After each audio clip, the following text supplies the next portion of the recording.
Hi guys, my name is Jamie and today we're going to be looking at how to audit your website's title tags for SEO.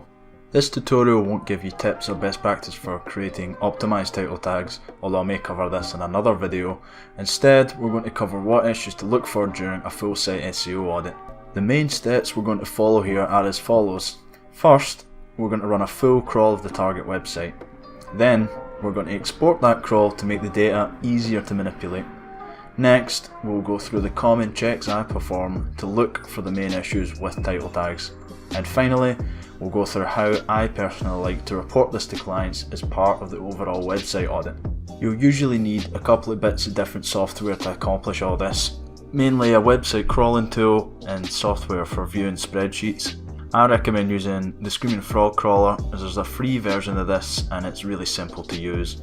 For viewing spreadsheets, Excel or OpenOffice will do the job. Links are in the description for downloading your free trial of Screaming Frog, which lets you crawl up to 500 different URLs, which is usually enough for most websites, at least the core pages that we'll be interested in optimizing. So let's begin by opening the Screaming Frog crawling tool. Place the homepage URL of the website you're auditing into the address bar at the top and click Start.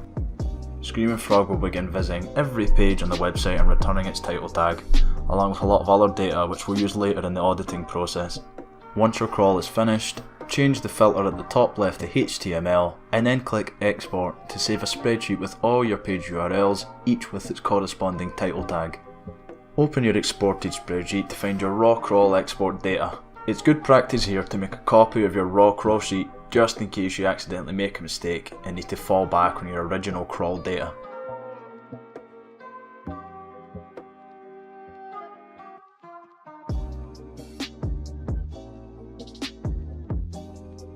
It's worth noting at this point that Screaming Frog will actually give you a rundown of some very useful title tag findings if you navigate to the Page Title Tag tab and check the Overview pane. However, for this tutorial, I'll be showing you how to check all this manually in Excel for a more precise analysis.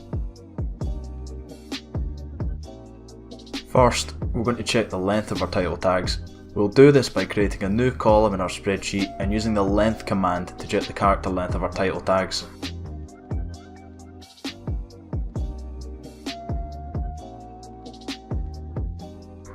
You can do this by typing equals LEN, open bracket, your chosen cell, close bracket, and then hit enter. Extend this so we can see the length of every title tag. From here, we can add a filter and order our title tags from longest to shortest. Now, the ideal title tag length differs with opinion, and some people place more of a focus on pixel width rather than character length.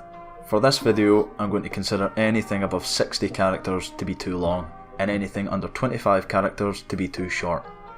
Use the filters and count how many title tags are too long and how many are too short. Once you have these numbers, keep a note of them as we'll be reporting these numbers in the audit.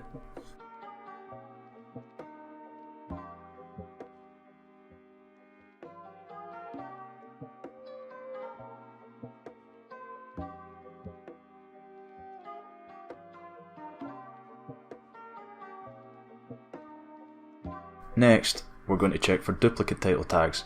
We can do this quickly and easily using conditional formatting. First, highlight the column with all your title tags. Click Conditional Formatting, hover over Highlight Cells Rules, then click Duplicate Values. Then select whatever formatting you prefer. I'm just going to use the default red highlighting, then hit OK. All duplicate title tags should now be highlighted. Like before, we can now use filtering to easily see how many of our title tags are duplicates. Count how many duplicates you can see, and keep this number noted, as this will also be reported in the audit. The last main aspect we're going to look for in our title tags is branding. It's best practice to have your brand in all of your title tags, and most websites will place the brand at the end using a separator. We're going to find out how many title tags are missing a mention of the website's brand. To do this, we can use our filters again. Using the filter on your title tag column, hover over text filters and then select Does Not Contain. A dialog box will appear which allows you to enter some text. Enter the brand name as you believe it should appear consistently across the website. Be careful to include capitalization or punctuation where necessary to make sure the correct form of the brand is used. Once you've clicked OK, you should now see a list of all title tags which do not contain the website's brand name. Count how many title tags are missing a mention of the brand, as we will report this in the audit. There are a few more aspects to look out for when auditing title tags which I won't be going into detail about, but you should be able to find yourself with some careful review. This includes pages missing title tags, pages with title tags not matching the page's use or content, and separators like commas, pipes and dashes not being used correctly. Also, look out for any spelling or grammar errors. If you're carrying out an audit for your own website, you should now have all the information you need to start improving them. If this tutorial helped, let me know in the comments section. For all of you out there who are carrying out this audit for a client, we can now go through how best to report these issues in the audit document. I'm aware that people have different preferences when it comes to how they write and how they structure their reporting, however I'm going to show you how I would do this. Of course, feel free to use my own method as a template and make improvements where you think things could be better.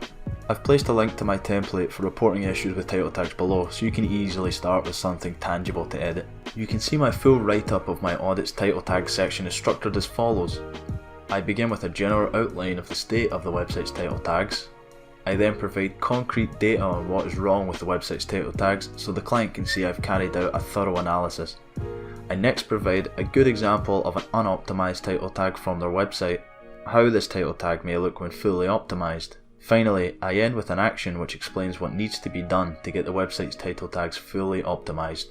This approach gives the client a general overview of the state of their current title tags before briefly delving into the actual data. It then provides a visual example to show them what the issue is instead of having to explain it fully. The visual example also shows them that I know what is best for their website's metadata. Finally, the action is a clear recommendation which is justified by the data and insights I have just provided. The end result is a strong and concise justification for carrying out optimization work which is client friendly. I hope you found this tutorial on auditing title tags useful, whether you're improving your own website's title tags or carrying out a full site audit for a client. As this is my first video on YouTube, I would be very grateful for your feedback on what you thought of this video so I can improve on future videos. I plan to continue releasing videos on how to audit the main aspects of a website for SEO and how to report on them for clients. Again, thanks for watching and I'll see you guys next time.